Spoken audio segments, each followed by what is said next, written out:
அரசியலுக்கு வந்ததிலிருந்தே நம்மளை பற்றி நிறைய சில வதந்திகள், அந்த டீம் இந்த டீம் அப்படிலாம் சொல்லிக்கிட்டு இருக்காங்க இல்லையா. ஆனால் இவர் எந்த டீமும் கிடையாது, மக்களுடைய டீம், பீப்புள்ஸ் டீம் அப்படின்னு எல்லாருக்கும் தெரிஞ்சதுக்கப்புறம் வேற என்ன அவதூறு பரப்பலாம் இவர் மேலே அப்படின்ட்டு ட்ரை பண்ணி எல்லாமே அவங்களுக்கு ஒர்க் அவுட் ஆகலை. ஸோ கடைசியில் என்ன தான் இந்த விஜயை பண்ணலாம் அப்படின்னு நினைக்கும் போது தான் இந்த கூட்டணி அந்த கூட்டணிலாம் சேர போகிறாரு அப்படின்ட்டு ஒரு பொய்யான ஒரு பிரச்சாரத்தை பண்ணிக்கிட்டு இருந்தாங்க. இந்த நியூஸ் எல்லாம் கேட்டு நீங்கள் கொஞ்சம் கன்ஃபியூஸ் ஆகிருப்பீங்க.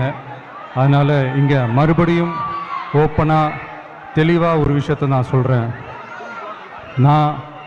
நாங்கள் எப்பவுமே மதச்சார்பற்ற கொள்கைன்றதில், அந்த ஸ்டாண்ட்லேயோ, மதச்சார்பற்ற சமூக நீதி என்ற அந்த நிலைப்பாட்டிலேயோ எப்பவுமே சமரசம் வச்சிக்கவே மாட்டோம். நம்மளுடைய தலைமையில தான் ஆட்சி அப்படின்றதுல எப்பவுமே உறுதியாக இருக்கிறோம். நம்மளுடைய முதல் மாநாட்டில் கூட நான் சொன்ன மாதிரி அரசியலில் யாருக்காகவும் எதுக்காகவும் எந்த விதமான ஒரு சமரசமும் நம்ம வச்சுக்க போகிறதே எல்லாம் அந்த பேச்சுவார்த்தையே கிடையாது. சரிங்களா? அதனால் யார் என்ன அவதூறு பரப்புனாலும் தயவு செஞ்சு அதை நம்பாதீங்க. எல்லாம் வல்ல இறைவனின் அருளால் நாம் நினைச்ச டார்கெட்டை நம்மளால நிச்சயமா அடைய முடியும்.